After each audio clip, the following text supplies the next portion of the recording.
अस्सलाम वालेकुम व्यूवर्स, मेरा नॉलेज ट्यूब चैनल पर आपको एक दफ़ा फिर खुश आमदीद कहता हूँ और उम्मीद करता हूँ आप लोग खैरियत से होंगे।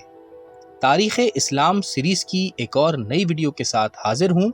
आज की इस वीडियो में हम जिस नबी खुदा का जिक्र करेंगे उनका नाम नामी है हज़रत खालिद बिन सनान अलैहिस्सलाम। हज़रत खालिद बिन सनान अलैहिस्सलाम का जिक्र तारीख़ में बहुत ही कम मिलता है। खुदावंदे आलम ने आपको कबीले अबस में मबूस फरमाया था और वो शहर अबस ही के रहने वाले थे, इसीलिए उनके नाम के साथ खालिद बिन सनान अबसी लिखा जाता है। ये अपने इलाके में मुसलसल तबलीग करते रहे मगर कोई भी ईमान ना लाता था।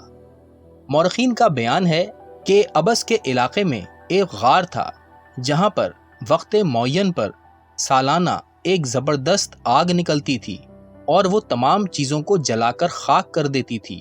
ना वहाँ ज़राअत की जा सकती थी, ना इमारतों की तामीर हो सकती थी, ना किसी किस्म की आबादी का इम्कान था, क्योंकि वो आग जब निकलती थी तो सब कुछ तबाह कर डालती थी। इस इलाके के लोग सख्त आजिज़ और परेशान थे मगर कुछ बनाए ना बनती थी। हज़रत खालिद बिन सन्नान अबसी ने मबूस होने के बाद उनसे कहा कि मैं इस आग को अगर बुझा दूं तो क्या तुम ईमान लाओगे? उन लोगों ने कहा, अगर आप इतना अजीम एहसान हम पर करेंगे तो हम ज़रूर आप पर ईमान लाएंगे। हज़रत खालिद ने कहा कि मैं वादा करता हूँ कि जब ये आग बरामद होगी मैं उसको वहीं पहुँचा दूंगा जहाँ से वो निकलेगी और फिर ऐसा कर दूंगा कि वो कभी बरामद ना हो। गर्ज ये कि वो तबलीग में मसरूफ़ रहे और इन लोगों को राह रास्त पर लाने की सही करते रहे मगर उनकी कोई ना सुनता था। फिर ऐसा हुआ कि जिस दिन आग अपने पहाड़ी गार से निकली और तूफान की तरह आगे बढ़ी तो ये सामने आ गए और उन्होंने आग को अपने दोनों हाथों से उसी गार की तरफ वापस ढकेल दिया जिस तरह कोई सख्त और मुजस्सम चीज़ ढकेली जाती है। वो इसे पीछे सरकाते हुए गार के अंदर तक ले गए और साथ ही खुद भी गार में दाखिल हो गए। लोगों ने ख्याल किया कि खालिद जल भुनकर खाकसर हो गए होंगे, इसीलिए बरामद नहीं हो रहे, लेकिन थोड़ी ही देर के बाद आप वापस आए और आप बिल्कुल सही और सालम थे। गार से निकलने के बाद आपने कहा कि मैंने तुम लोगों की बहुत बड़ी मुसीबत टाल दी है, अब तुम अपने वादे के मुताबिक ईमान ले आओ। मगर वो लोग टाल मटोल करते रहे और कोई भी ईमान लाने के करीब ना भटका। उनके इस तर्ज अमल से हज़रत खालिद बिन सनान बहुत तंगदिल हुए।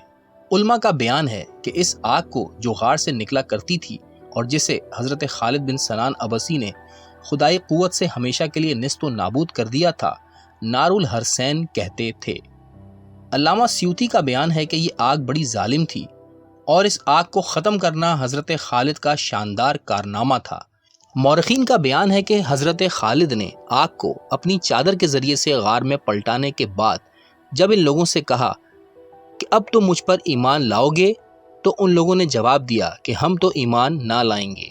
ये सुनकर आपने कमाले मायूसी के साथ कहा कि अच्छा, जब ऐसा है और तुम अपने वादे के मुताबिक ईमान नहीं लाते तो फिर मैं मरा जाता हूँ और तुम्हें सोचने के लिए मोहलत देता हूँ।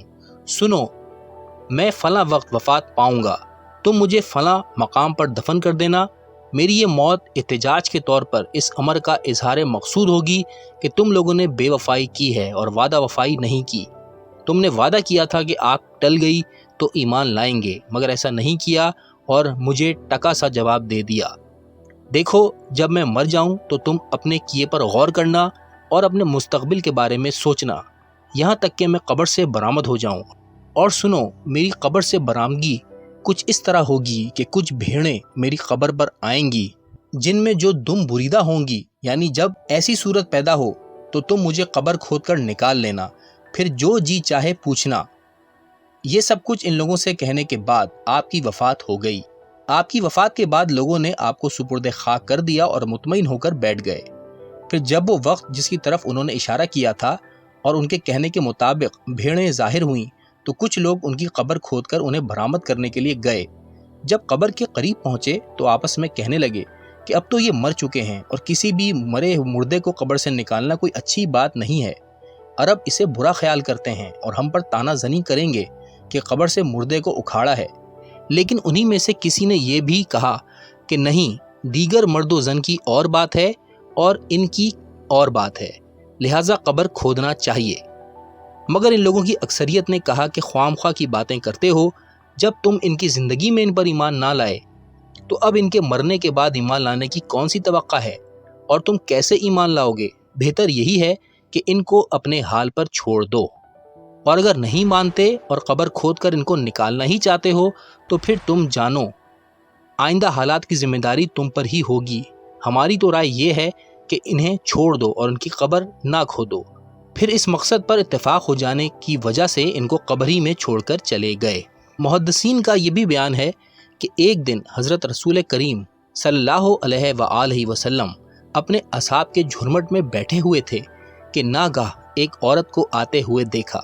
آپ نے فوراً اس کا خیر مقدم کیا اور اسے مرحبا کہہ کر اپنے پاس بٹھا لیا۔